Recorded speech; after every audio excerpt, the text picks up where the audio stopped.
Namaste all. And today we are on page 32, and the line is, "Only a while at first these heavenly estates." What we are seeing here is extremely important, because even Sri Aurobindo did not remember all his past births when he took the fall into the human body. He kept working at his sadhana and progressing and allowing it to rise higher and higher until he was finally able to work on Savitri from a higher and higher plane. So we are beginning now, only a while.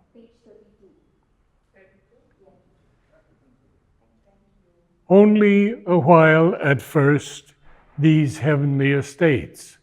Now, Ashwapati, who we already know is a pseudonym for Sri Aurobindo, has to experience, or is experiencing, and has experienced so many extraordinary things. But we're going to see why he too has to call back these small familiar states, similarly the way we have to do it, and we'll talk about that. So let's go through the first few lines here. Only a while at first these heavenly estates.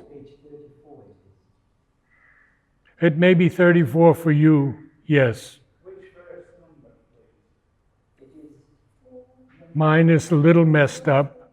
Excuse me, please. Oh, very good. Okay. Only a while at first these heavenly estates, these large, wide-poised upliftings could endure. Why? The high and luminous tension breaks too soon. The body's stone stillness and the life's hushed trance, the breathless might and calm of silent mind. Or slowly they fail as sets a golden day. And this was the line where we were to start today. The restless nether members tire of peace. A nostalgia of old little works and joys. A need to call back small familiar selves. To tread the accustomed and inferior way. The need to rest in a natural pose of fall. As a child who learns to walk can walk not long, replace the Titan will forever to climb. On the heart's altar, dim the sacred fire. This is so important for all of us to remember. When he says the restless nether members tire of peace, well, this is the vital nature. This is the mind that is always listening to something else, wandering from thought to thought, or actually accepting the universal thoughts that come into it. And therefore, there is this nostalgia of old little works and joys. Yeah, we had a great experience. Did it last a week, a month, a year, 10 years? No, it didn't. It came and it went. It was not lost. There is a place within us that holds everything we have done and even everything we may be able to do in the future. And it is called the psychic being, a term coined by Sri Aurobindo. So this psychic being is holding all these things, keeping them, we might say, as sacred experiences. But the veil comes down again, and we need to call back small familiar selves, even to tread the accustomed inferior way. And then Sri Aurobindo gives us this beautiful line: as a child who learns to walk can walk not long. And as we go next into the next line, an old pull of subconscious cords renews. It draws the unwilling spirit from the heights.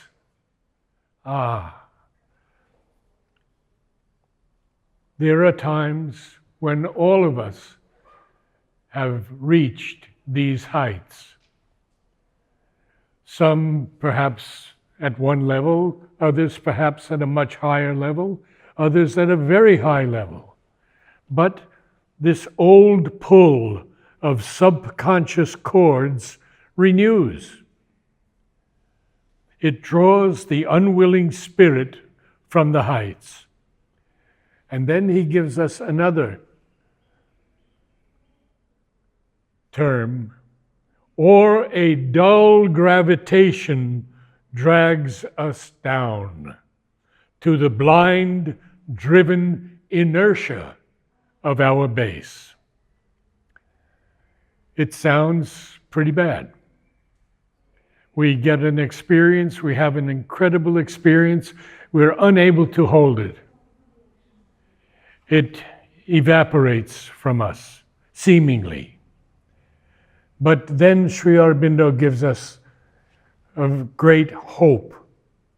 This too, the supreme diplomat can use. He capitalizes the word diplomat. He makes our fall a means for greater rise.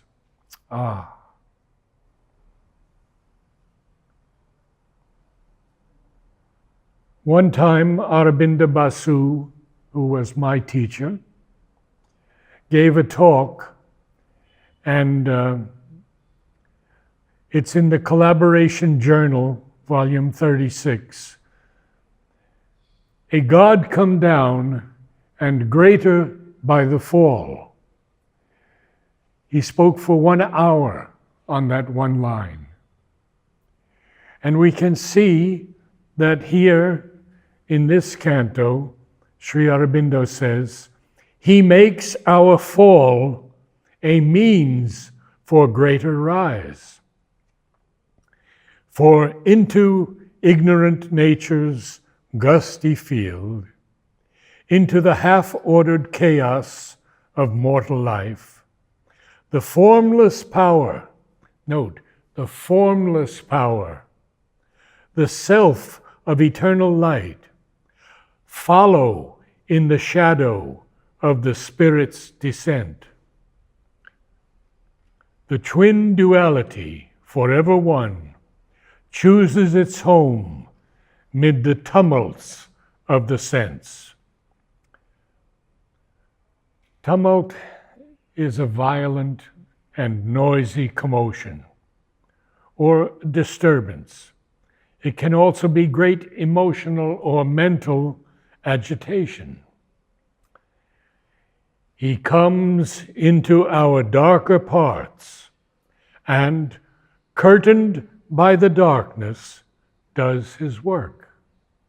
A subtle and all-knowing guest and guide, till they too feel the need and will to change.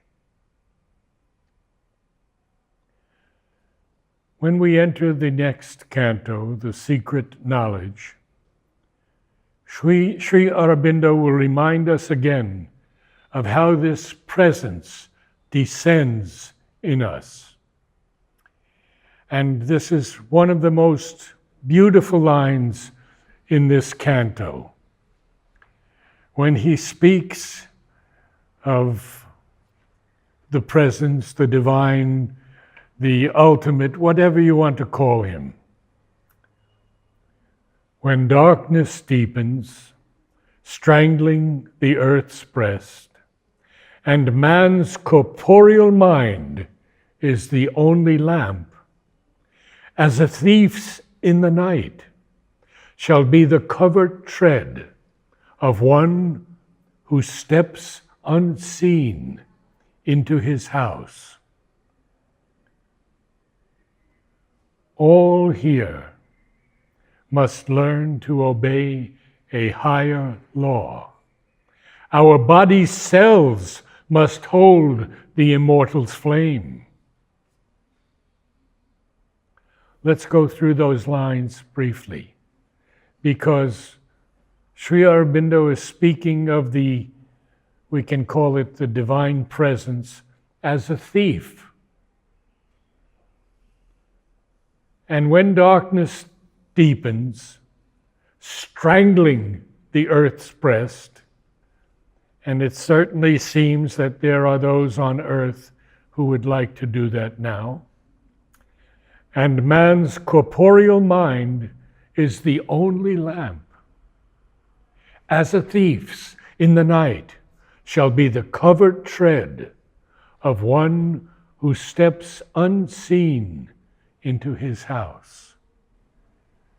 So we never know, through all our difficulties and challenges and all that we must face in life, when that moment will come when something in us will open. And Sri Aurobindo terms it as a thief in the night who comes in. There are three other lines that occur much, much later in Savitri, and I like to quote them often.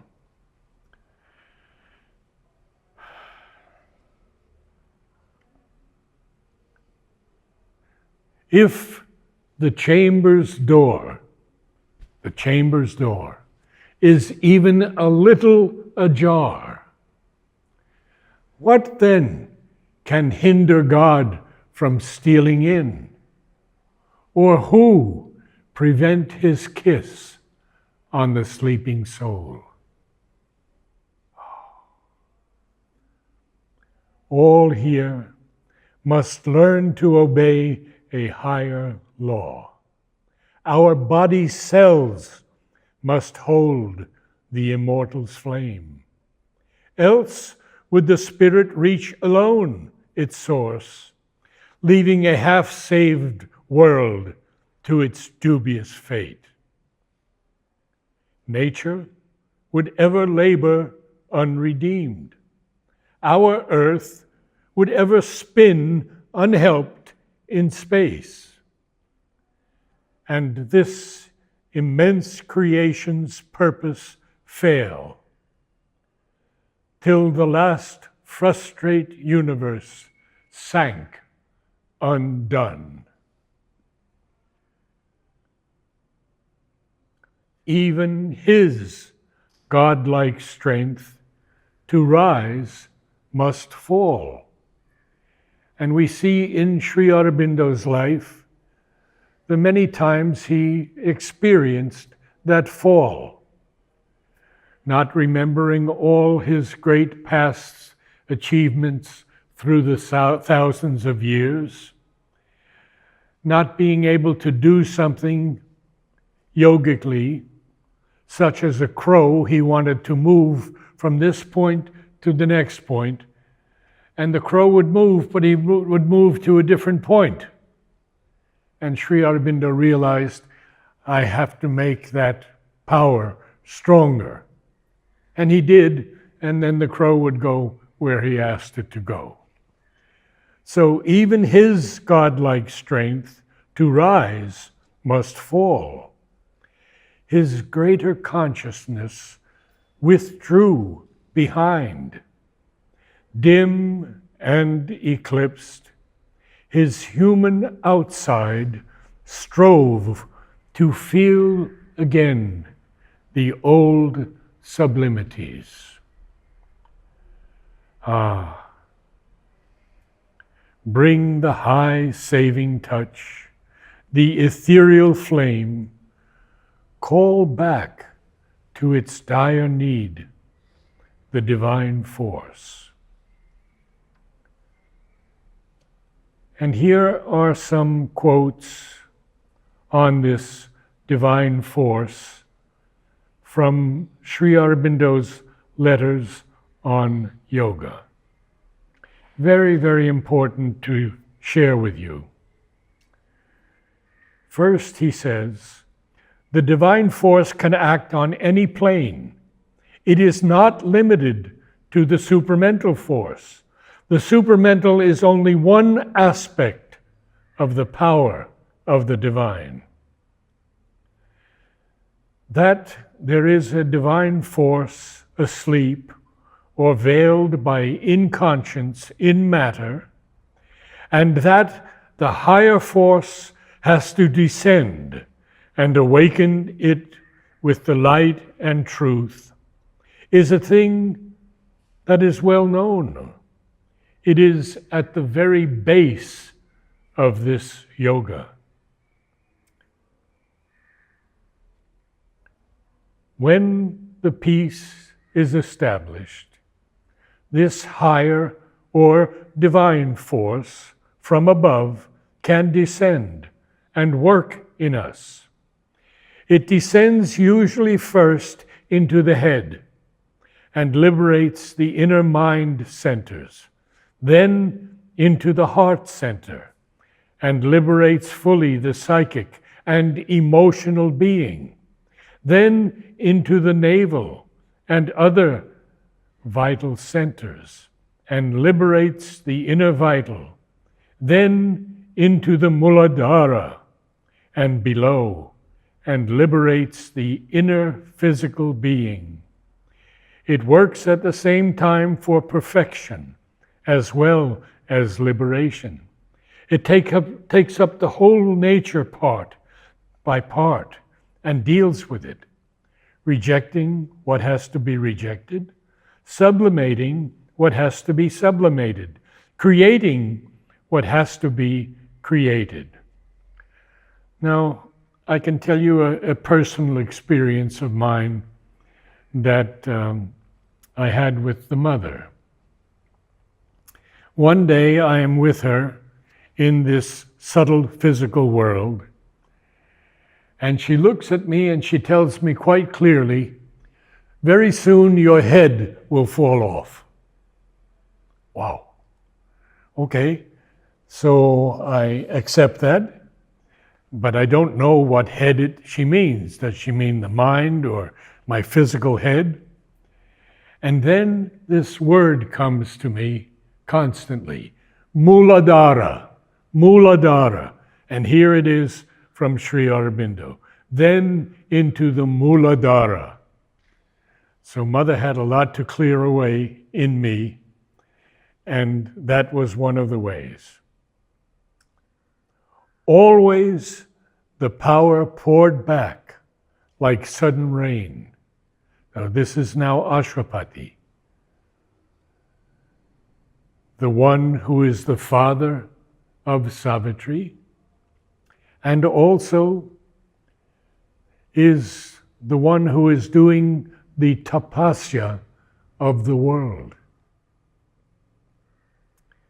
Always the power poured back like sudden rain, or slowly in his breast a presence grew. It clambered back to some remembered height, or soared above the peak from which it fell. what is clambering? Interesting word. The best example I can give is the little child clambering up on his mother. So it clambered back, but where? To some remembered height, or soared above the peak from which it fell. Each time he rose, there was a larger poise, a dwelling on a higher spirit plane. The light remained in him a longer space. A lot to talk about here. In his epic work, Savitri, I believe I told you last week that he revised Book 1, Canto 1, 100 times. Now, why would he do that? Because each time he rose, there was a larger poise, a dwelling on a higher spirit plane. So we see that Sri Aurobindo tells us he has not written poetry for poetry's sake. He has written it to see how high he could raise the level of poetry through his progress in the evolution.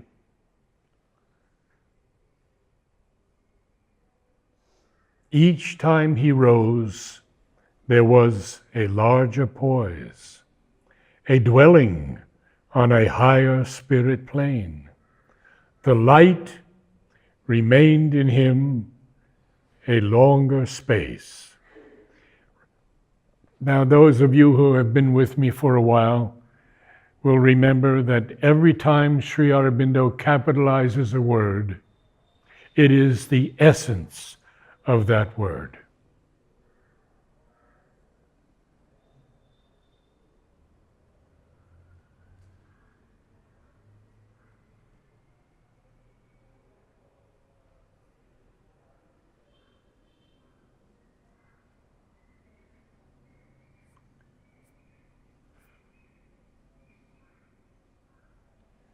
In this oscillation between earth and heaven, an oscillation is sort of like a pendulum going back and forth. In this ineffable communion's climb, ineffable is a word that we should remember in Savitri and Sri Aurobindo's works, because he defines it.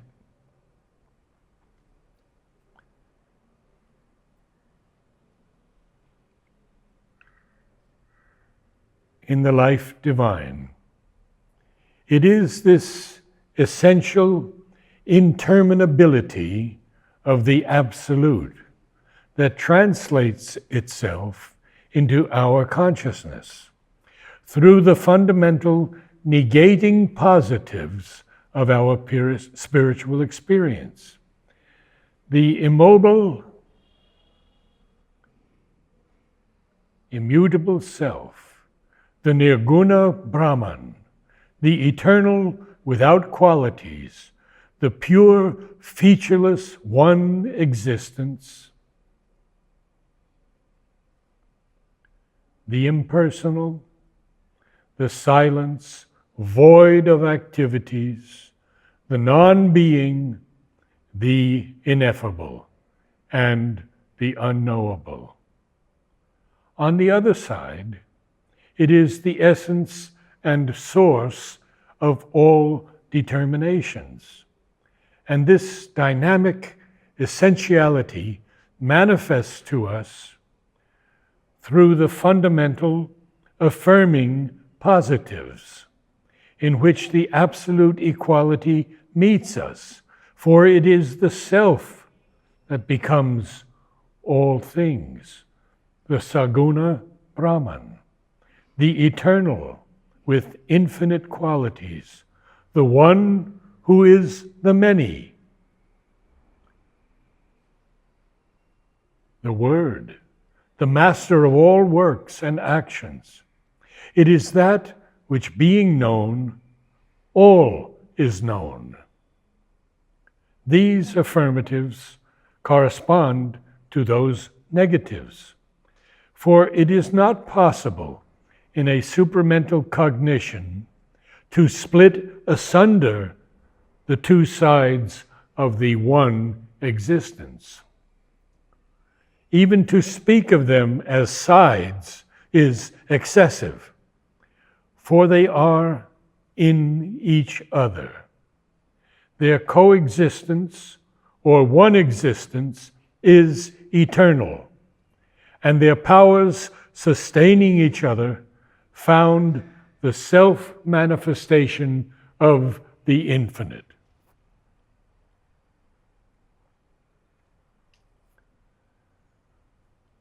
There grew in him, as grows a waxing moon, any time after the new moon and before the full moon, so called because its illuminated area is increasing.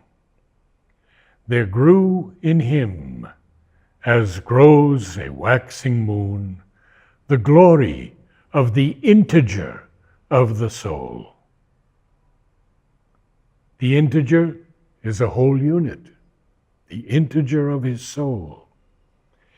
A union of the real, capitalized R, with the unique. And I will take some time today to share with you the definitions Sri Aurobindo gives of the real, because he calls this real very often a synonym of the supermind. So, from our ascending point of view, we may say that the real is behind all that exists. It expresses itself intermediately in an ideal, which is a harmonized truth of itself. And that's why he often substitutes the real idea for the gnosis, or the supramental. The ideal throws out a phenomenal reality of variable conscious being, which inevitably draws towards its own essential reality. Tries at last to recover it entirely, whether by a violent leap or normally through the ideal, which puts instinctive aspiration in the mental being towards a perfectibility even beyond itself, towards the concealed harmony of the ideal and the supreme surge of the spirit beyond the ideal to the transcendental. So we know already from Sri Aurobindo that the supramental is such a high stage where there are no dualities. The supramental is perfect, but it's not the highest. Above the supermind is still the transcendental universe, the one which has no name, cannot be described by any words. An exclusive inner concentration on the real, the eternal, is possible. Even a self-immersion by which we can lose or put away the dissonances of the universe.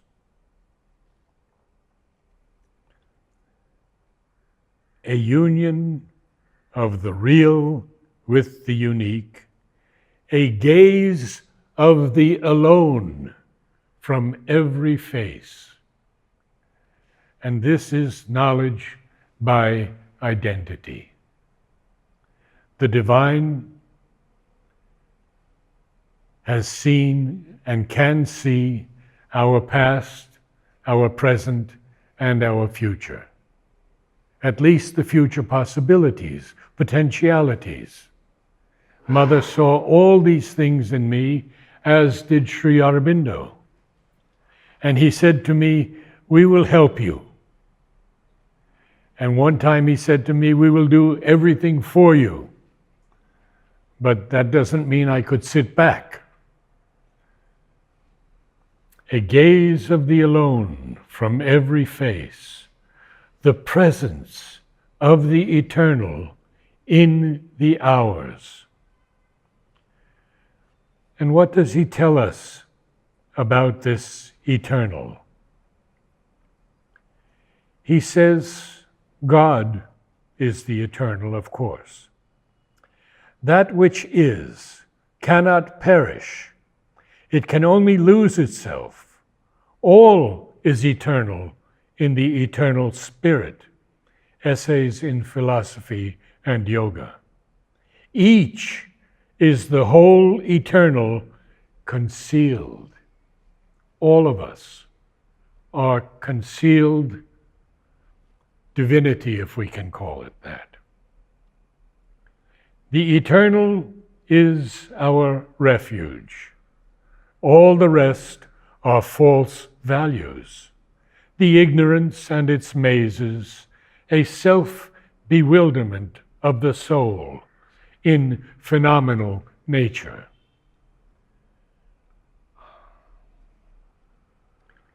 A gaze of the alone from every face, the presence of the eternal in the hours, widening the mortal mind's half look on things. And certainly our mortal mind, which is the ignorance, because we live in the ignorance, we don't have the divine eye of perception, as Sri Aurobindo calls it. So we have a half look on things because we live in duality. I have talked to you about this a number of times. We live in duality. This is hot, this is cold, he is good, he is bad, this is high, this is low, etc., etc. How do we get out of duality? Sri Aurobindo says the only way is to leap into the spiritual planes of consciousness. And what are they? Well, above our limited mortal mind, there is a higher mind. And then we can evolve into an illumined mind, and then into an intuitive mind, and then into an overmind, and finally into the supermind. And if we go about that, above that, we can lose ourselves in the infinite and eternal. So we can see how long this process is of evolution.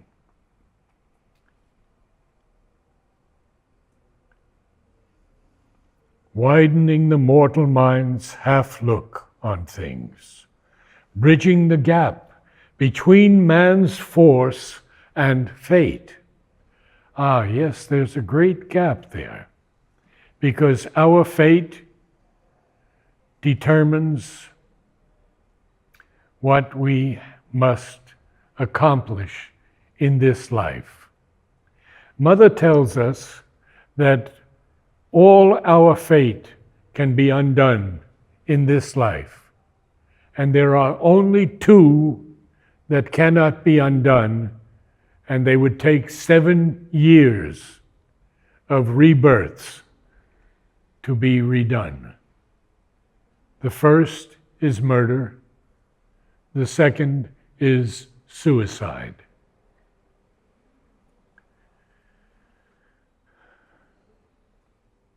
Widening the immortal mind's half look on things, bridging the gap between man's force and fate, made whole the fragment being we are here. So this is extremely important, this presence of the eternal in the hours. Widening this mortal mind's half look on things, bridging the gap between man's force and fate, made whole the fragment being we are here. At last was won a firm spiritual poise, a constant lodging in the eternal's realm, a safety in the silence and the ray. And I have a lovely quote here from Sri Aurobindo, from one of his letters to a disciple on yoga. He writes, "Even if there is much darkness, and this world is full of it, and the physical nature of man also, yet a ray of the true light can prevail eventually against a tenfold darkness. Believe that and cleave to it always." A gaze of the alone from every face, the presence of the eternal in the hours. So he has won now this firm spiritual poise, and he can grow into a larger and larger consciousness. At last was won a firm spiritual poise, a constant lodging in the eternal's realm, a safety in the silence and the ray, a settlement in the immutable. His heights of being lived in the still self. His mind could rest on a supernal ground and look down on the magic and the play, where the God-child lies on the lap of night and dawn.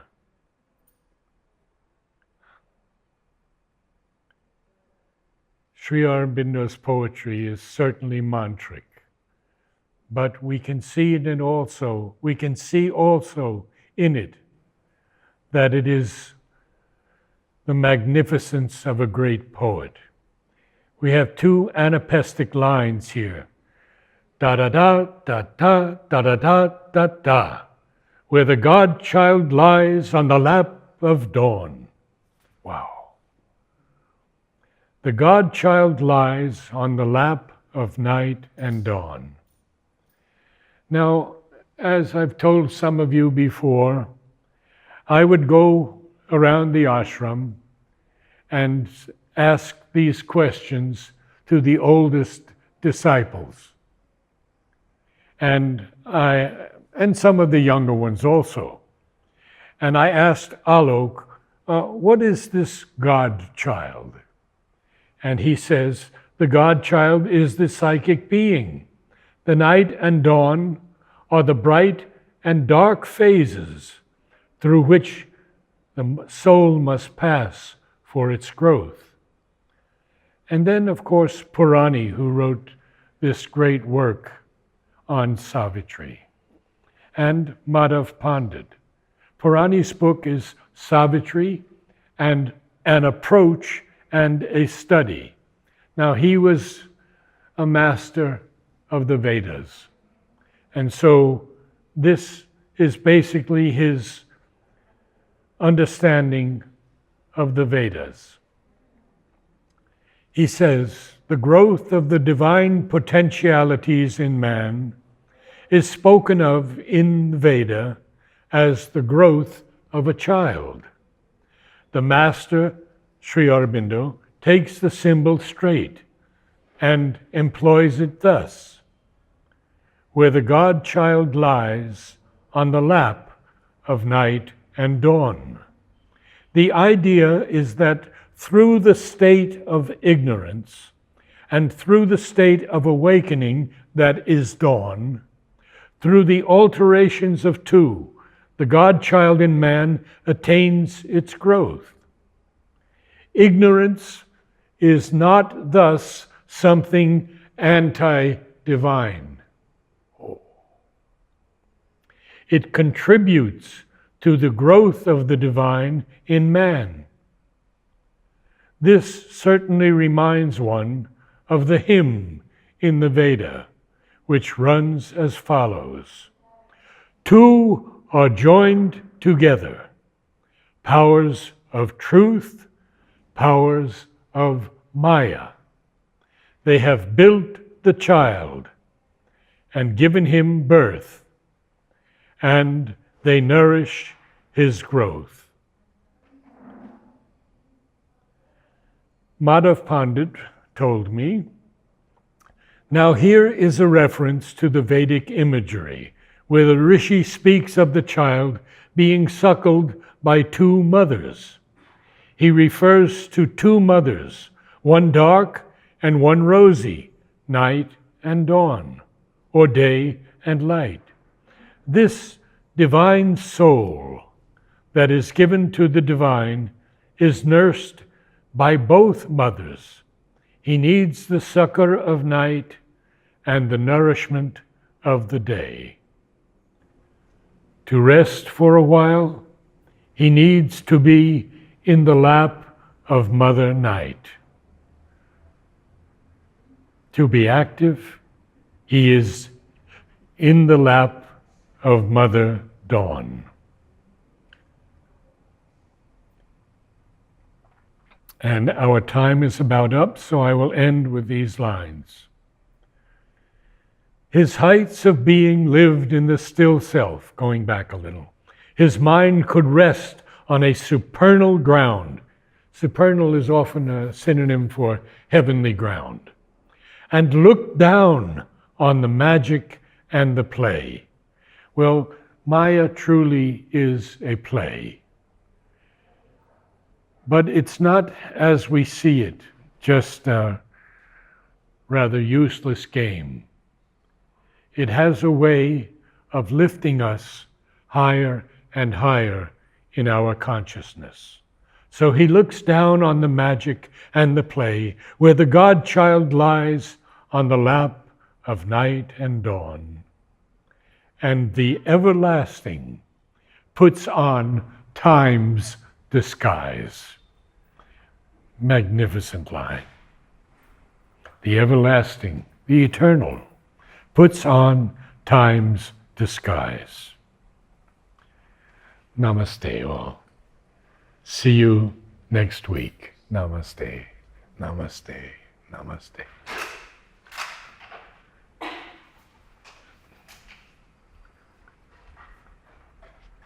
To read Savitri